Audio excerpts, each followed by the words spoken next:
नमस्कार, स्वागत है आपका। आप देख रहे हैं इंडिया बोल रहा है। मैं हूं आपके साथ विवेक शांडिल्य, दिन भर की बड़ी खबर के साथ और बड़ी खबर के पीछे की खबर के साथ। हेलो बेटा। पापा कब आओगे? मिस्टर विकास के साथ कौन है? बस बेटा थोड़ी देर और। वो मिस्टर विकास की फाइल आप पॉलिसी बाजार। मैम, आपका हेल्थ इंश्योरेंस क्लेम अप्रूव हो गया है। अब आप सर को घर ले जा सकती हैं। क्लेम के टाइम पे हमेशा आपकी हेल्प को तैयार। पॉलिसी बाजार, 1 करोड़ का हेल्थ इंश्योरेंस सिर्फ 390 रुपए महीने से शुरू। चलिए शुरुआत कर रहे हैं और बात सबसे पहले महाराष्ट्र की। चुनाव नतीजों के ऐलान के बाद 13वें दिन महाराष्ट्र का सीएम उसको मिल गया। बतौर मुख्यमंत्री बीजेपी नेता देवेंद्र फडणवीस ने शपथ ली। तस्वीरें आपको दिखाते हैं मंच की, जब देवेंद्र फडणवीस सीएम पद की ओथ ले रहे थे। जिस तरह का चुनावी तालमेल पिछले दिनों दिखाई दिया, नतीजों के बाद उतनी दुविधा, असमंजस, उहापोह के हालात नजर आए। शुरुआत सीएम पद की दावेदारी से हुई। एकनाथ शिंदे को अपने रास्ते में कोई रुकावट नहीं लग रही थी। नतीजों के साथ वो मानकर चल रहे थे कि दूसरी पारी भी वही शुरुआत करेंगे बतौर मुख्यमंत्री। हालांकि 23 नवंबर को जब नतीजे आ रहे थे और बीजेपी सबसे बड़ी पार्टी बनकर उभर रही थी, तो कहीं ना कहीं यह तय होने लग गया था कि महायुति में बीजेपी कम से कम मुख्यमंत्री पद से तो समझौता नहीं करने वाली, क्योंकि इस बार संघ की तरफ से भी दबाव था कि बीजेपी अपना सीएम बनाए।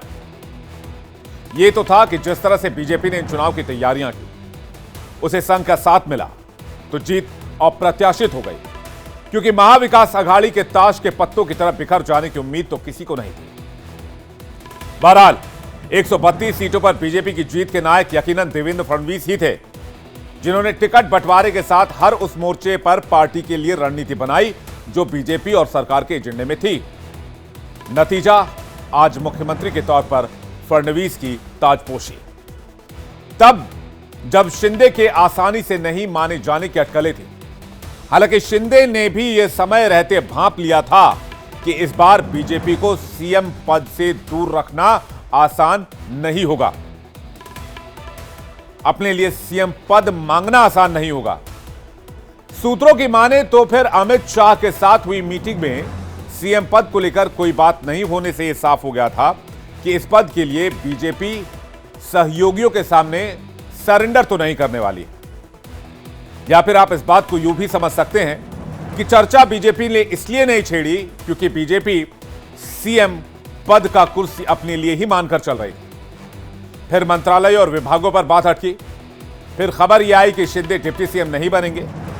लेकिन तमाम तरह की नानुकुर, अटकलें और अफवाहों के बाजारों के बीच से रास्ता बनाते हुए आखिरकार देवेंद्र फडणवीस मुख्यमंत्री पद की कुर्सी तक पहुंच गए।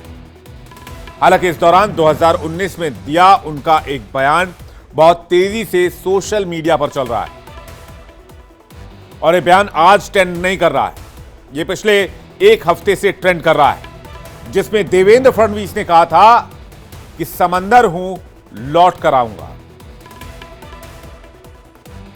मेरा पानी उतरता देख मेरे किनारे पर घर मत बसा लेना। मेरा पानी उतरता देख मेरे किनारे पर घर मत बसा लेना।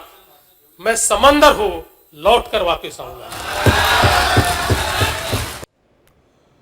मी देवेंद्र सरिता गंगाधरराव फडणवीस ईश्वर साक्ष्य शपथ घेतो। मराठी भाषा के कुछ इसी अंदाज में मुंबई के आजाद मैदान में हुए शपथ ग्रहण कार्यक्रम में देवेंद्र सरिता गंगाधरराव फडणवीस ने शपथ ली। मुंबई के आजाद मैदान में हुए इस कार्यक्रम में, जिसमें शिरकत करने खुद पीएम मोदी पहुंचे थे। वैसे भी कहा जाता है कि महाराष्ट्र के नए मुख्यमंत्री देवेंद्र फडणवीस प्रधानमंत्री मोदी के न केवल करीबी नेताओं में बल्कि पसंदीदा नेताओं में शुमार किए जाते हैं। जब चुनाव नतीजे आए थे तो प्रधानमंत्री नरेंद्र मोदी ने देवेंद्र फडणवीस को न केवल बधाई दी थी बल्कि अगले मुख्यमंत्री के तौर पर शुभकामनाएं भी दी।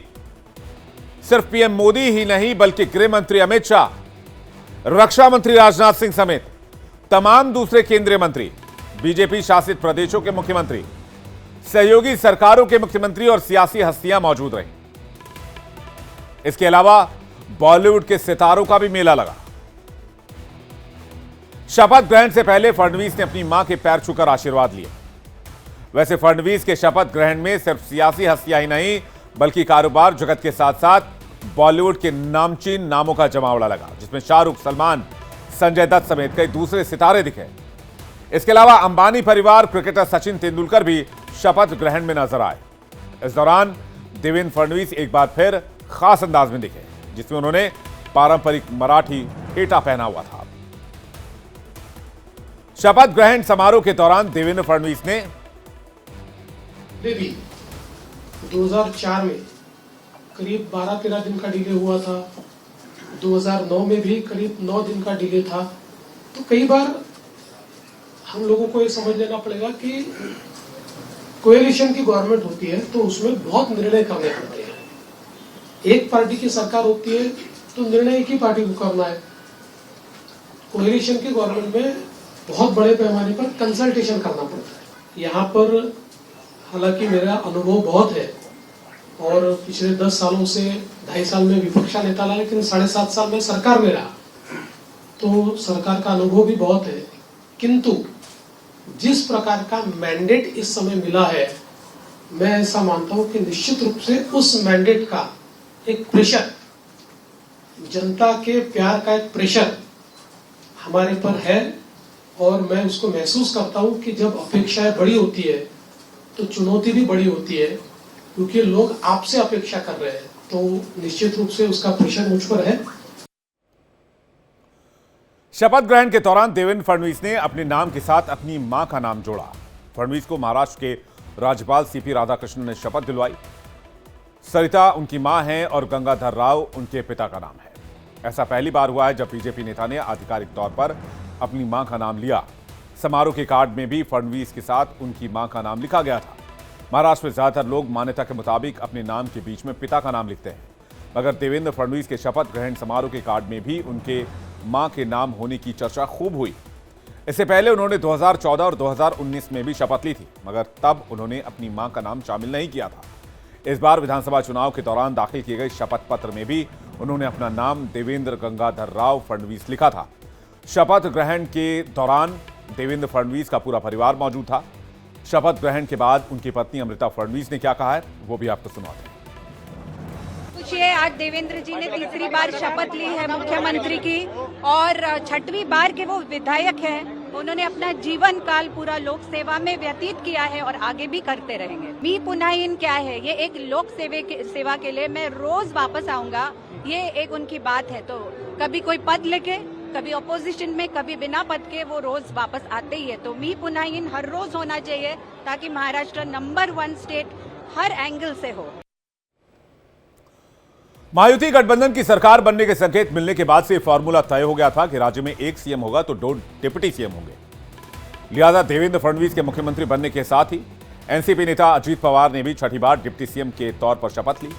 पिछली सरकार में उद्धव सरकार से रिश्ता तोड़कर महायुति गठबंधन सरकार बनाकर डिप्टी सीएम अजीत पवार ने चाचा से बगावत के बाद इस बार के चुनाव में अच्छा प्रदर्शन किया है। खुद को मुख्यमंत्री मटीरियल मानने वाले अजीत पवार ने शुरू से विजन क्लियर रखा और सरकार में अपनी भागीदारी को समझते रहे। सिर्फ पवार ही नहीं बल्कि एकनाथ शिंदे ने भी बतौर डिप्टी सीएम आज शपथ ली। हालांकि कल तक शिंदे डिप्टी सीएम के तौर पर शपथ लेंगे या नहीं लेंगे, इस पर पशोपेश था, क्योंकि माना यह जा रहा था कि शिंदे ये मानकर चले होंगे कि ये उनका डिमोशन होगा। ऐसे में उनकी पार्टी नेताओं ने उन्हें मनाया, जिसका नतीजा ये रहा कि आज एकनाथ शिंदे ने भी देवेंद्र फडणवीस के साथ राज्य के उप मुख्यमंत्री के तौर पर पद और गोपनीयता की शपथ ली। देवेंद्र फडणवीस तीसरी बार प्रदेश के मुख्यमंत्री बन चुके हैं। राज्य में सबसे ज्यादा रैलियां बीजेपी के इसी मराठा पेशवा ने की है। नतीजा सबके सामने है, लेकिन सच्चाई यह है कि सियासत वो पेशा है जिसका अंत नहीं होता है और यह अंत तय भी नहीं होता है। पर चुनाव जीतने से बड़ी कामयाबी महाराष्ट्र में सरकार चलाना है। यानी अब इस खबर के अंदर की खबर, यानी कि दूसरी तरफ की खबर क्या है, यह भी आपको बताते हैं। फिलहाल पिछली महायुति सरकार ने जनता से इतने वायदे किए हैं कि लोगों की उम्मीदों का पहाड़ खड़ा हो गया है, जिसे पार पाना आसान नहीं होगा। यही नहीं, सहयोगियों के साथ इस तरह का बैलेंस बिहेवियर करना होगा जिससे ना तो वो सर चढ़ें और ना ही वो चिढ़ें कि वो अलग होने पर ही उतारू हो जाएं। हमलावर सिर्फ विपक्ष नहीं होगा, अंदर से भी वॉर होंगे, जिसे बचते हुए महाराष्ट्र को ऊंचाइयों पर ले जाना एक बड़ी चुनौती होगा। आइए जानते हैं कि देवेंद्र फडणवीस के सामने क्या क्या चुनौतियां आने वाली हैं। तो विधानसभा चुनाव से पहले ही कई रियायतें घोषित की गई हैं और लागू की गई हैं। सरकार की पहली प्राथमिकता इन वायदों को पूरा करना होगा। लाडली बहन योजना की राशि को 1,500 रुपए से बढ़ाकर 2,100 रुपए प्रति महीने करने का वायदा किया गया है। किसान सम्मान निधि भी 12,000 से बढ़ाकर 15,000 करने का वायदा किया गया है। किसानों की ऋण माफी, वृद्धावस्था पेंशन में बढ़ोतरी करने को कहा गया है। वायदों को पूरा करने में बुनियादी ढांचे के विकास के लिए फंड में मुश्किल आ सकती है। राज्य का कर्ज 7.82 लाख करोड़ तक पहुंचा है। रेवेन्यू में बढ़ोतरी में कोई बदलाव नहीं है। कुछ विशेषज्ञों का कहना है कि आने वाले महीनों में कर्मचारियों को वेतन देना तक मुश्किल हो सकता है। देश के प्रमुख विकास इंजन के रूप में अगर महाराष्ट्र वित्तीय गैर जिम्मेदारी का प्रतीक बन जाए तो ये त्रासदी ही माना जाएगा। नई सरकार के सामने सबसे बड़ी चुनौती बीएमसी का चुनाव जीतना भी होगा। बीएमसी जीतना किसी राज्य के विधानसभा चुनाव जीतना जितना ही अहम माना जाता है। एकनाथ शिंदे बीएमसी चुनाव तक बने रहना चाहते थे सीएम, ये भी खबर आई अंदर से। शिंदे की इस मांग पर बीजेपी राजी नहीं हुई। बीएमसी पर 3 दशक से शिवसेना अविभाजित का कब्जा है, यानी कि जब शिवसेना बटी नहीं थी। शिवसेना के बटने और शिंदे के डिमोशन का फायदा शिवसेना यूबीटी उठाना चाहेगी। सरकार पर पकड़ मजबूत करने के इरादे से शिंदे भी महाविकास अघाड़ी की जीत मांग सकते हैं। ऐसे में फडणवीस के लिए चुनाव जीतना बहुत अहम होगा। राजनीतिक स्थिरता केवल विधायी बहुमत से नहीं आती है। असुरक्षित साझेदार और एक मजबूत विपक्ष सरकार की राजनीतिक क्षमता को हर अवसर पर परखते हैं और यहां भी वही होगा। इसलिए महाराष्ट्र की सरकार को, देवेंद्र फडणवीस को अपने सहयोगियों को बहुत चतुराई से साधना होगा। एक सहयोगी की कुर्सी छिन जाने की वजह से अंदरूनी नाराजगी दूसरे सहयोगी की शीर्ष पर पहुंचने की महत्वाकांक्षा हो सकती है। सत्ता के लिए किसी भी दांव से दोनों को गुरेज नहीं होना चाहिए। दोनों ने यहां तक पहुंचने के लिए बड़ी कुर्बानियां दी हैं।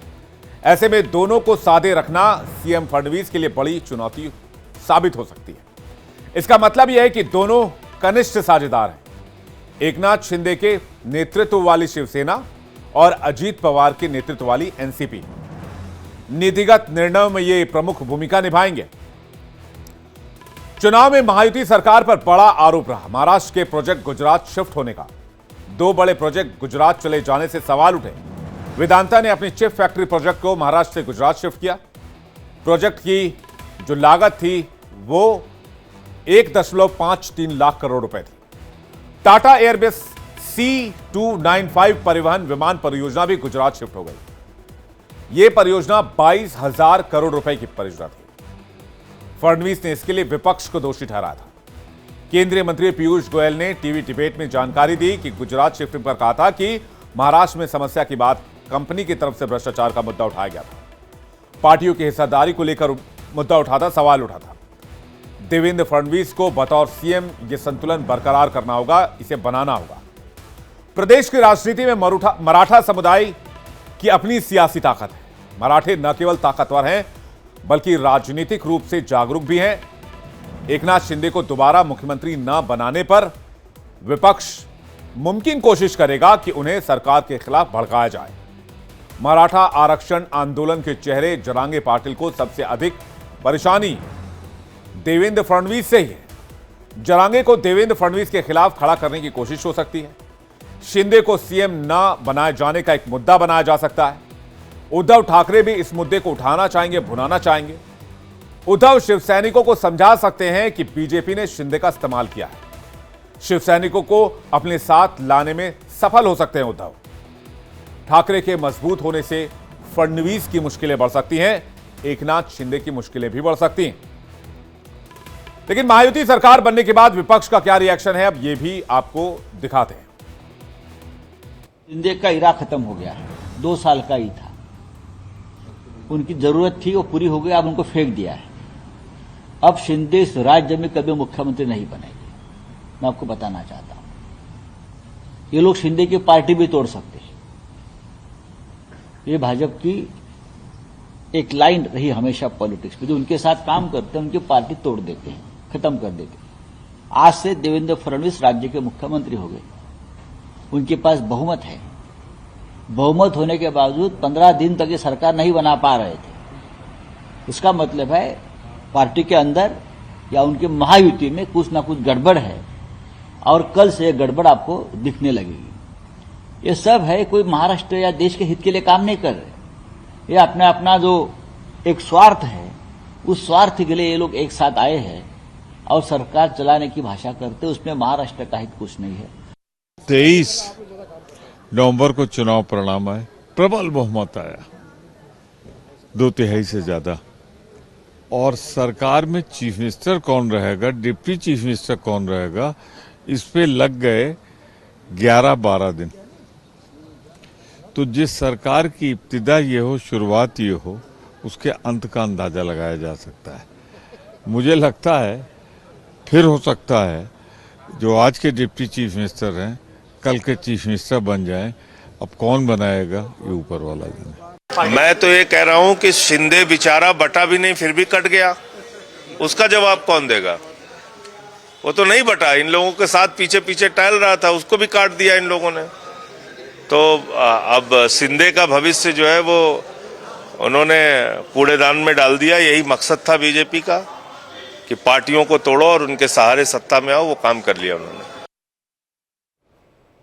तो अब आप समझ गए होंगे कि मैं जो आपको बता रहा था आखिर उसकी वजह क्या थी और विपक्ष की सियासत अब महाराष्ट्र में किस ओर जाती दिखेगी। आगे बढ़ते हैं, बात करते हैं संभल की। संभल का दंगल तो शांत हो गया, लेकिन संभल के दंगल पर उठा सियासी दंगल अभी भी जारी है।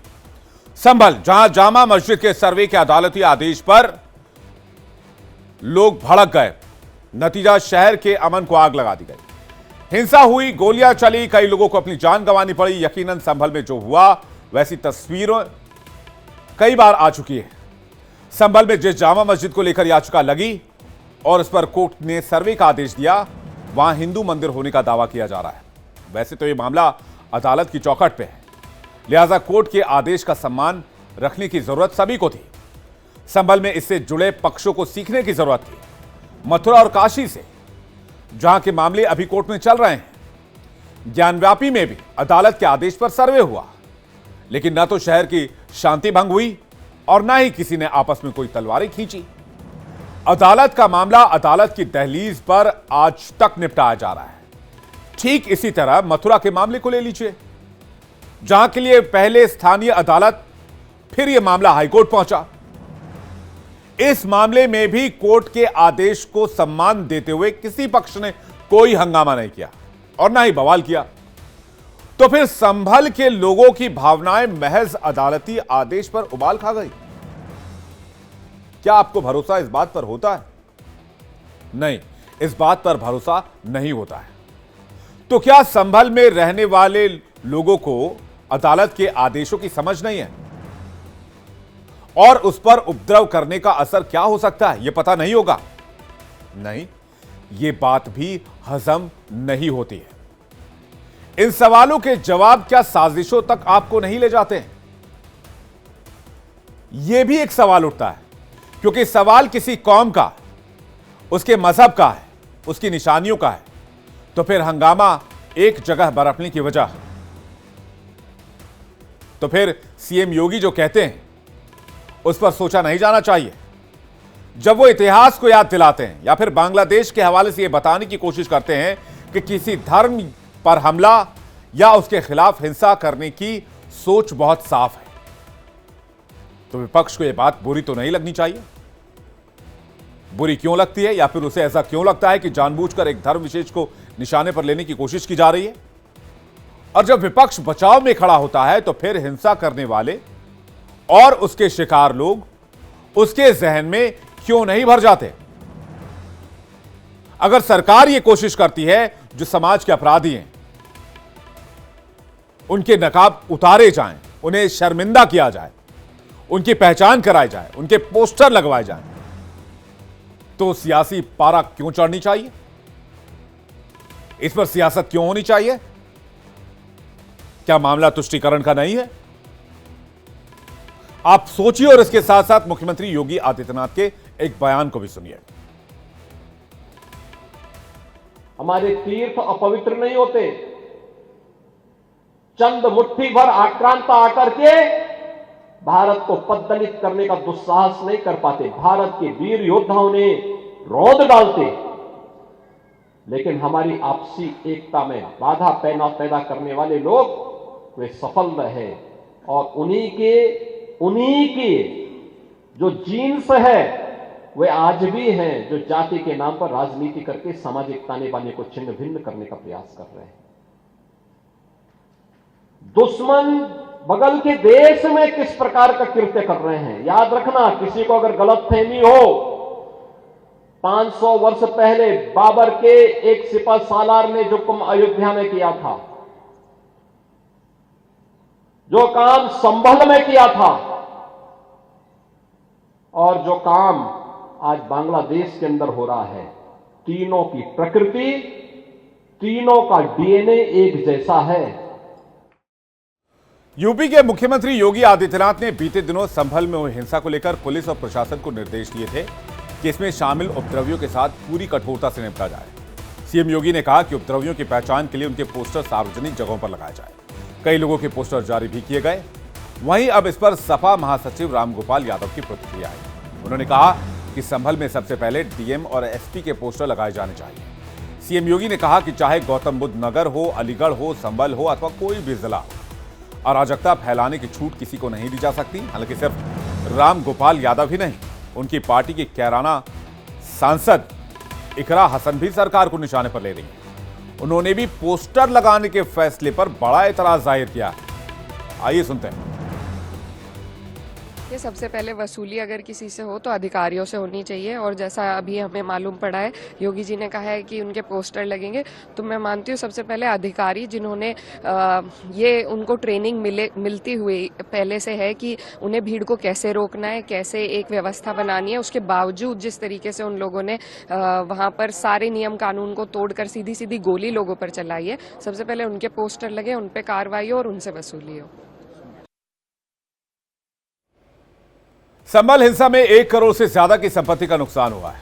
इस बात की जानकारी पुलिस ने दी है। पुलिस के मुताबिक नुकसान की भरपाई उपद्रवियों से की जाएगी। संभल हिंसा में अभी तक 34 लोगों को गिरफ्तार किया जा चुका है। वहीं 400 लोगों को फोटो के आधार पर चिन्हित किया जा चुका है। पुलिस ने यह भी कहा है कि हिंसा में शामिल लोग खुद ही मौके पर आकर बताएं तो बेहतर होगा, क्योंकि फुटेज के आधार पर कार्रवाई की जा रही है।